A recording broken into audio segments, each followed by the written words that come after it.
বন্ধুরা, আপনারা যদি কিষাণ ক্রেডিট কার্ড বা ফসলের ক্ষতিপূরণের জন্য আবেদন করতে চান, সেক্ষেত্রে আপনাদের কৃষক বন্ধু আইডি প্রয়োজন হয়।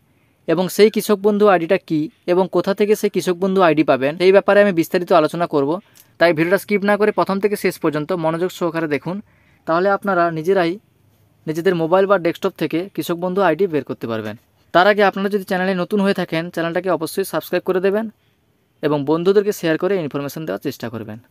প্রথমে আপনারা kishokbandhu.net এই ওয়েবসাইটে চলে আসবেন।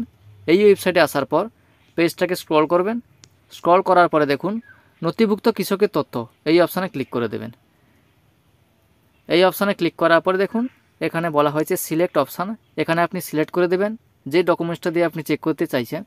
এখানে দেখুন অনেকগুলো অপশান আছে। ভোটার কার্ড দিয়ে আপনি চেক করতে পারেন, কিংবা আধার কার্ড দিয়ে, কিংবা ব্যাঙ্ক অ্যাকাউন্ট নাম্বার, অথবা কৃষক বন্ধু আইডি নাম্বার বা মোবাইল নাম্বার।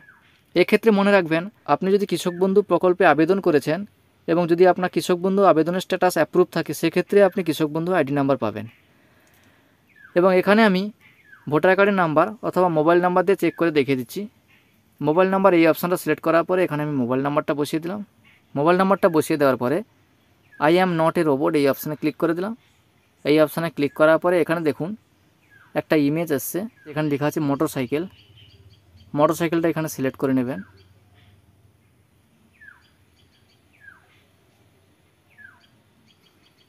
সিলেক্ট করার পরে এখানে নেক্সট এই অপশানে ক্লিক করবেন। এরপরে দেখুন এখানে ভেরিফাই হয়ে গেছে। এরপরে আপনি সার্চ এই অপশানে ক্লিক করবেন। সার্চ অপশানে ক্লিক করার পরে পেজটাকে স্ক্রল করবেন। স্ক্রল করার পরে দেখুন এই মোবাইল নাম্বার দিয়ে দুজন ব্যক্তি কৃষক বন্ধু প্রকল্পে আবেদন করেছেন, সেই জন্য দুজনের ডিটেলস এখানে দেখাচ্ছে। এখানে দেখুন প্রথমে আপনি দেখে নেবেন স্ট্যাটাসটা কী দেখাচ্ছে। স্ট্যাটাস যদি অ্যাপ্রুভ থাকে তাহলে ঠিক আছে।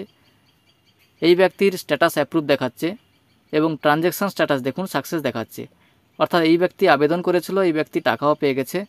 এরপরে দেখুন ফার্মারের নাম এখানে দেখাচ্ছে, এরপরে ডিস্ট্রিক্টের নাম এখানে দেখাচ্ছে, ব্লকের নাম দেখাচ্ছে এবং গ্রাম পঞ্চায়েতের নামটা এখানে দেখাচ্ছে, ভিলেজ দেখাচ্ছে, টোটাল জায়গার পরিমাণটা এখানে দেখাচ্ছে। এরপরে যে অপশানটা আছে ভোটার কার্ডের নাম্বার, আধার কার্ডের নাম্বার। এরপরে দেখুন বাম দিকে যে অপশানগুলো আছে এখানে আছে AKD আইডি নাম্বার এবং তারপরে আছে KB আইডি নাম্বার। এই KB আইডি নাম্বারটা হচ্ছে কৃষক বন্ধু আইডি নাম্বার। এই নাম্বারটা দিয়ে আপনারা কিষাণ ক্রেডিট কার্ড বা ফসলের ক্ষতিপূরণের জন্য আবেদন, অর্থাৎ বাংলা শস্য বিমা প্রকল্পে আবেদন করার জন্য এই কৃষক বন্ধু আইডি নাম্বারটা প্রয়োজন হয়।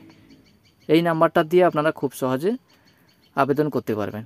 এটাই হলো কৃষক বন্ধু আইডি নাম্বার। এবং মনে রাখবেন, যারা কৃষক বন্ধু প্রকল্পে আবেদন করেছিলেন, তোমাদের আবেদনের স্ট্যাটাস যদি অ্যাপ্রুভ দেখায় তবেই আপনি কৃষক বন্ধু আইডি নাম্বারটা পাবেন। থ্যাংক ইউ বন্ধুরা, আজকে ভিডিওটা এই পর্যন্ত। ভিডিওটা ভালো লাগলে অবশ্যই একটি লাইক করে চ্যানেলটাকে সাবস্ক্রাইব করে দেবেন এবং পাশে থাকা বেল আইকনটি অল করে দেবেন।